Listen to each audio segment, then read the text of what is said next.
was it like to have one of those on your back out there? Well, you felt like a dang mule when you were loaded fully, but by the end of the 5 days, your water was about gone and your food was about gone, and things started lightening up. It wasn't too bad, but you know, when I first was in training and they told us what we were going to have to carry, I thought, you know, they're just feeding us a line of bull. But then I got to my unit and they started throwing stuff at me and telling me to pack up, and I could not believe that they really were serious that we would carry all that stuff. I tell you what, though, I found out one time we were going down a trail and a sniper, you know, pow, goes off, and so everybody goes down, and it was from kind of our side, so I got behind my pack, and the next round fired, and the pack just shook, and you know, and then we returned fire, and I don't at that time I think the sniper got away, but after he left, we were safe, and I started checking my pack out, and I noticed that I got shot. And I got shot right in a can of spaghetti and meatballs, and it exploded inside, but it didn't go through. Huh. So when that thing was full, it was bulletproof. Saved by the meatballs. That's right. If there was one thing that you wanted people to take away from what this is about and the whole idea, what would you have that be? Well, probably, we got a bag over here somewhere that says "Don't forget your buddy." It's a what do you call it, embroidery on this bag. It says "Don't forget your buddy," and I think so many of us came home and isolated. You know, we weren't welcomed home, and yeah, there's the bag right there that says. It's really a neat embroidery, but it just says, "Don't forget your buddy." And this guy did this etching. I thought it's always been really cool.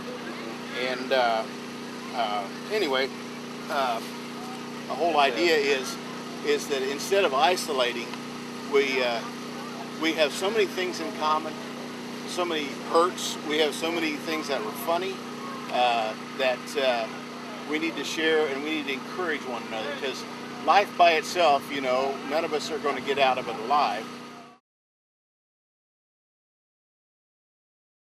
The radio was the #1 target in Vietnam. And when you think about it, it makes sense, because they, you know, if they knock out our communication, then we're lost as far as we can't call in artillery, we can't call in medevac, we can't get, you know, call in to get resupplied with food and water. And so it makes sense to knock out the radio if you can. It looks just like it Yep. did so many years ago. Sure does. Yeah. And if you was in Southern California, frequency 4900 was your taxi cab companies Is that right?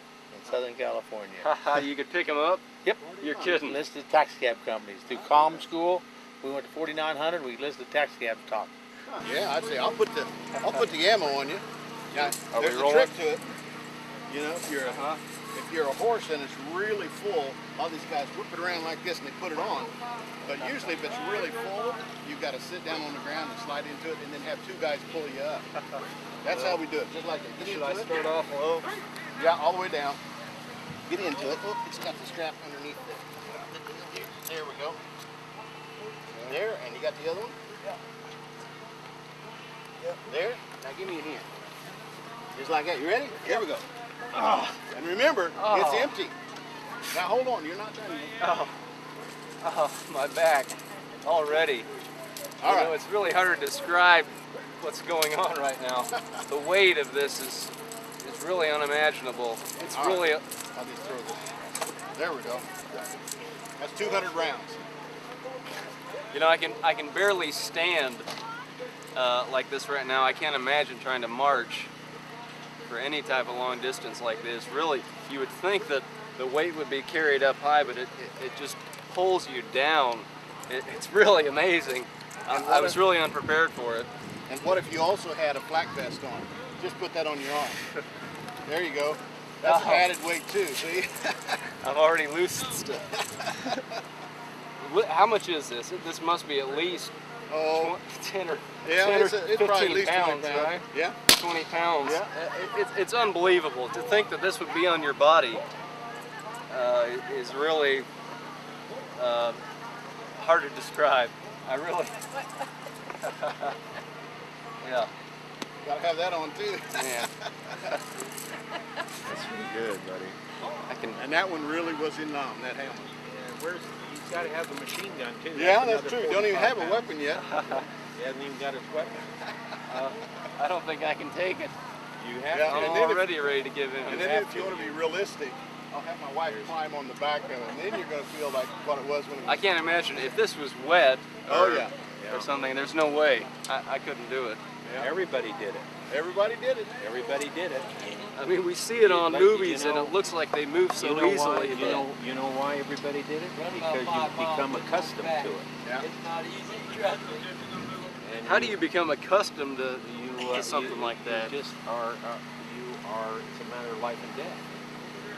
If you're not carrying all that ammo, you might run out of ammo. Yeah.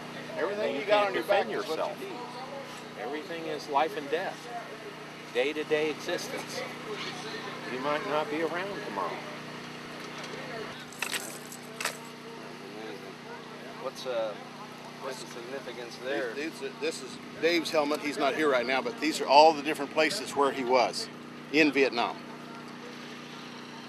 So, How come the stars? stars is when he told me when they had a major firefight and lost guys. So, There's a couple of stars. yeah, he said that was a really bad place. That, and here's the Fang Rang, you know. That's the last place he was. So, yeah, and this is not rust. This is from the mud. It seemed like after you're out in the field, all your uniforms, everything turned to this red rust color. It just dirt, rough dirt. What we experienced for so many years does not need to happen to our new brothers and sisters or their families.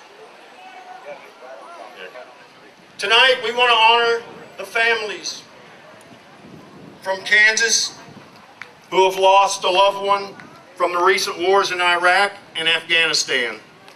Not only has their loved one given the ultimate sacrifice for our freedom, they as well have given so much. As I call the name of our fallen heroes, I would ask a family member or a designated person representing the family that is unable to be with us tonight to come forward and light the candle of life in honor of their name. Army Sergeant Ian Christian Anderson, age 22, Prairie Village, Kansas, killed in action January the 15th, 2007. Army PFC Shane R. Austin, age 19. Army Sergeant Jacob L. Butler, 24 years old. Marine First Lieutenant Ryan Michael Jackman, 25. Army Staff Sergeant Henry W. Link, 23 years old. Marine Lance Corporal Jose S. Marin. Army Sergeant Evan S. Parker. Army Sergeant Alex J. Function, age 21, killed in action July the 29th, 2004. Staff Sergeant David Arbery, 37 years old, killed in action January the 31st, 2004. Killed in action January the 7th, 2006. 21 years old.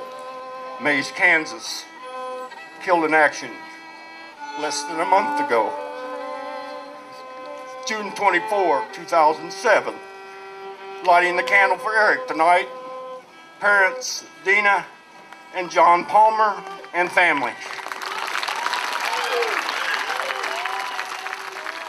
When you're here and you see the families of the fallen soldiers walking across the stage, you can't help We will but have feel those who would like to encircle that feeling, this family that's out and here it breaks before you your heart. tonight.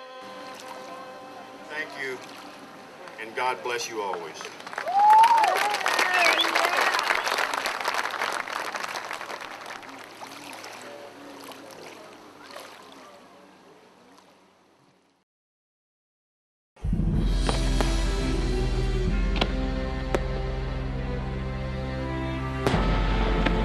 And so we say goodbye to this year's Vietnam Veterans and Family Reunion. not solemnly, but in celebration.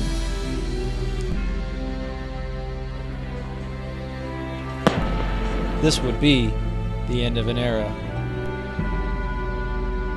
Next year will be called the Kansas Veterans and Family Reunion, as the event forever drops the Vietnam from its name.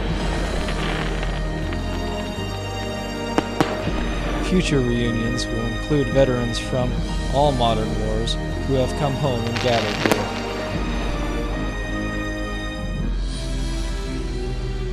But almost 40 years later, we pause to remember a war that was not forgotten, but is impossible to forget.